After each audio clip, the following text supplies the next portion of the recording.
Hello. I'm playing around, um, creating my own effects, getting the colors wrong. I'm having more fun this way than trying to get them right.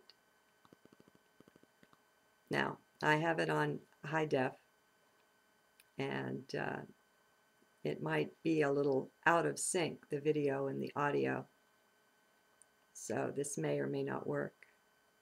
I've got the browser closed, but I don't want to close the other things. So anyway, what's to say?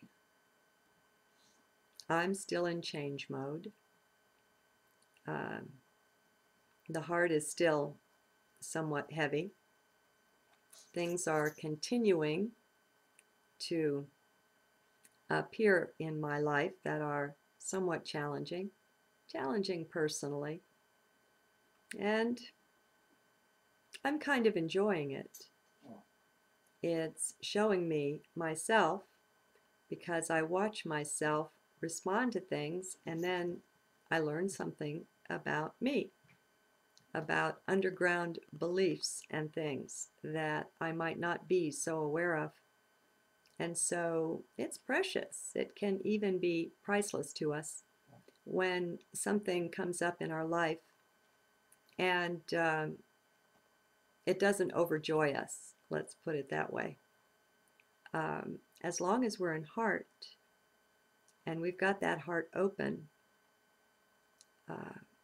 to love and to learning, we'll be shown and we'll see the positiveness of what just occurred. It won't be positive on the surface, but we're not surface beings. And so for us, it will be positive because, well, just because it is. And it's good because that's how we learn about beliefs that we have that may be cramping us or hindering us. And in the normal course of events, if everything went just fine, we wouldn't discover them. And remember, seeing is the doing. It is the changing, just to see.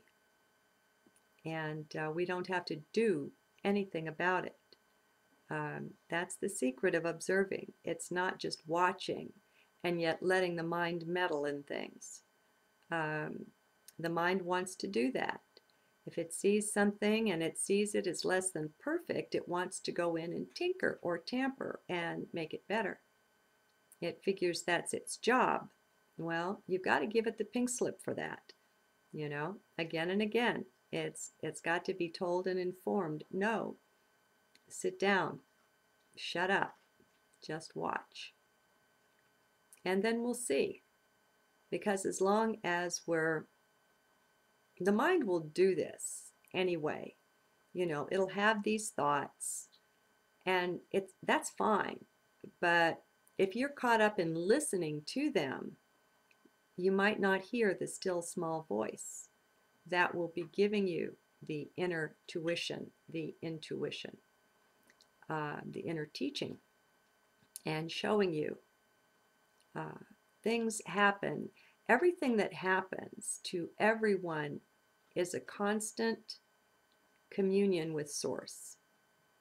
There's a conversation that's ongoing, and it goes beyond 24/7 because 24/7 is too linear, and taken too literally, it's very limiting. There's a bunch of L's. So we're multidimensional beings, and we don't and we won't access our multi-dimensions while staying within mind and being enwrapped with everything it has to say. It might seem like we can cruise the wide galaxies with it. You know, you get on some of these PBS or Discovery programs, and they're so exciting and they're riveting and so on. But if you'll watch yourself when you're in the midst of that, I think you'll realize that you're more in heart than you are in mind. Heart is the one doing the feeling there. And feeling is a window into the spiritual dimension or aspects of being, any feeling, even a feeling of irritation, as long as you're not in your mind. What I'm talking about is witnessing everything from heart. What I say works and makes sense from heart. And so if it's not working for you, maybe you want to look at that. Mind is a great trickster, and it will imitate with the best of them. I think, and I've said this before, when we look at the spiritual playground that's a part of 21st century life, especially in the West, the way it's playing out here, there's a lot of people. You can pick an attitude about a subject, and you can probably go find a dozen books written to support the attitude about that subject that you've chosen. We have information overload, and we have forces and beings trying to deceive and manipulate us. We have forces and beings trying to enlighten and guide us. And we have people, beings wearing bodies on the earth anyway, of every stripe and color participating in this. And we do pretty good with our double helix DNA. We do all right. But we have a long way to go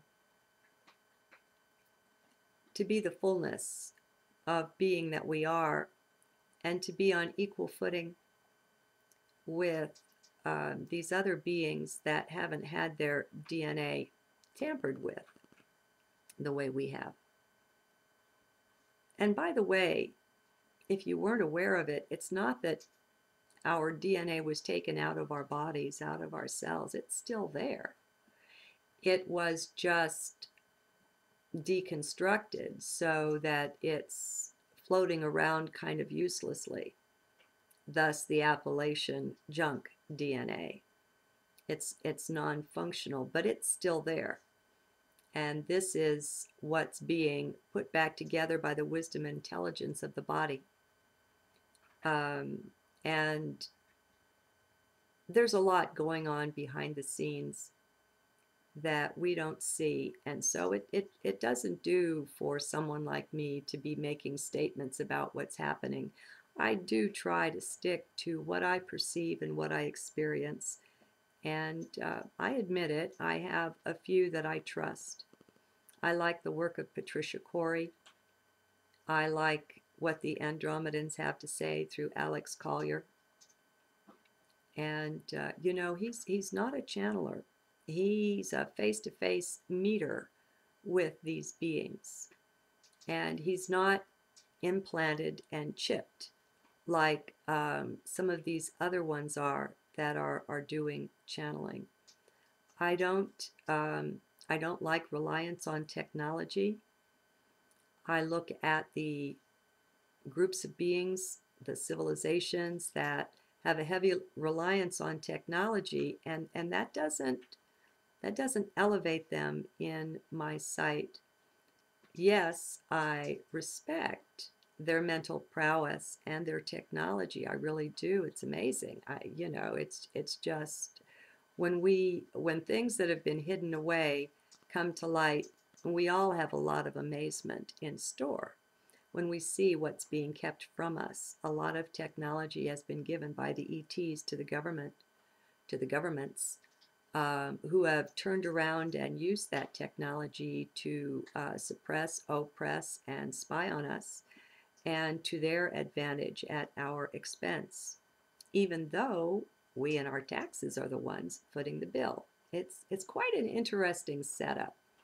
But anyway, that's a little off track here. There's a lot going on, and one of the things that would help in my view, is a great big dose of humility. I'm finding that moving into higher consciousness, if you will, isn't a matter of adding on to the self, of growth and of gaining knowledge, expertise, wisdom, or anything like that. I'm finding it's more of a letting go, a giving up, a surrendering, a cleansing, a purging, a purifying. And so that there's less and less. What it amounts to, there's less to block the way and the flow of the light. And the rise in consciousness is just a part of that. It just, it's funny. I don't know anyone who sets out to, I'm determining now that I am going to rise in consciousness. Right, and then what do you do? I think that's an effect, not a cause.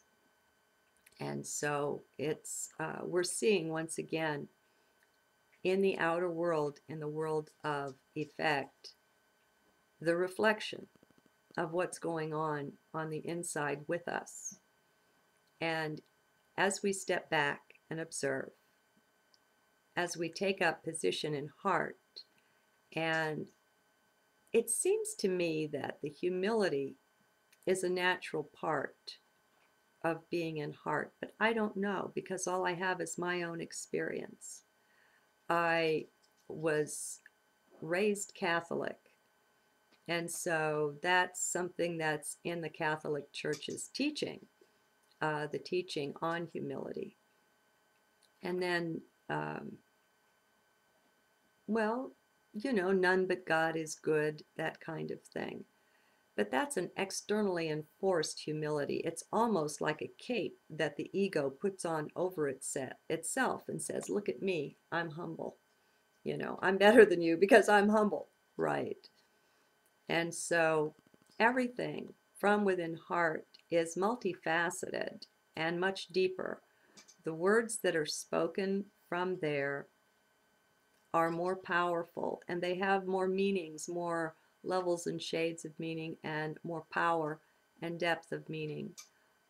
It's just a different space and place. So even a simple word like humility doesn't mean what the mind thinks it does. I think the biggest benefit is to be found for everything in stepping out of mind. I wanted to say a little something about the disinformation. We're used to thinking of cops and robbers, spies and crooks, that kind of thing. CIA, FBI, MI5, MI6, all these, the alphabet soup of it. And we have notions based on our entertainment media and so on of what that's all about. And so I think we're reasonably aware that our organizations get infiltrated, members join that aren't really members, and that smear tactics are employed by the ones who are getting too close to the truth and sharing that. And so we know to look for that. But had you considered that the simple overload of information is also a way to hide information? If the good information is out there, one way to hide it is to flood the market with all kinds of information. Like I said, you can pick an attitude on a subject and find multiple books that support it. And so it's kind of funny. Yes, it does obscure the truth in a way, but it also doesn't. It's also useful to you and I, to the light beings. You know why? Because I'm finding, and it's a very solid feeling here in my heart, that the keynote, or a keynote, if you will, of the new frequencies, the new energy. I hesitate to say the new age, but it literally is a new age. We're stepping from the age of Pisces into the age of Aquarius. So technically, it is the new age. So the new age oncoming, the keynote will be individual integrity. It will be sovereignty for each being and swearing allegiance to none. And so we have to find home base in the heart and be comfortable there, comforted there, and not need the support or adulation of others, in spite of what may come our way. We are stepping quite out of the herd mentality that says, well, gee, everybody else believes this thing, so they must be right and I must be wrong because I see it a different way. That's going away. We're washing that off like, dirt in the bathwater. That's just not the way of it anymore. That was one of the ways that we were manipulated and controlled. But I think it's easy enough to see that that only worked when we were in the particle state. And everyone had this big feeling of separateness and being alone and a person, you know, and having not the self-confidence in anything inside. Having been taught that we're little nothings that came either from a biological goo or from apes or whatever. And so we were easy to manipulate that way. Well, that's not the case anymore. And like I say, what I'm finding is more and more I'm being put back on my own resources. Things that are coming to me are just strengthening my ability to find the resolution within and not to need it from outside, not to worry about speaking out against this, that, or the other that maybe a lot of people follow, not to really care about that at all, because I have a readout from within my heart that whatever it is isn't worth following, and so I don't. And I'm finding it really interesting. And so when we have this plethora, this obscene abundance of written material and digital material out there from which to choose, sometimes the best thing is to choose none of it, just to go within your own heart. I have found it a real blessing to find those very few that I felt deeply reliable. Not 100% perfect, but deeply reliable, and stick to them. Because it's not just what's being said on the tape or in the book. You're being tutored from within, plus you've got your guides working with you. And we've got this ongoing conversation. That's what life is. Every little thing that happens to you, everything, all of it has meaning. What your attention is drawn to. There is a conversation going on with only 4, 5, 10% of the brain or the consciousness accessible at any point. It's hard for us to be alert to the whole conversation. But from within heart, we begin to be able to do that. We at least pick up bits and pieces that we weren't picking up before. And that's progress, And we need to use the gifts that have been given and master them if we expect more growth and development, if we expect to be given more. And so there are stories of sometimes people getting stuck on one particular lesson or initiation and not passing it and carrying it through lifetimes. Sometimes it's the failure to forgive. And when you see someone, for instance, in this age of multiple marriages and release of the societal taboos on that, it's easier to see such things manifest is when a certain person may have 5, 6, or 7 spouses, and what you see isn't growth and development, but you see the same kind of scenario playing out with each one. And so you find that there's a point that that can't be crossed. There's a test that hasn't been passed. And until it is, the continual running into new situations doesn't work. Actually, the situation often just gets worse because that's what your higher self will do in order to try to draw your attention to what it is that you're not seeing. And so, it gets amped up.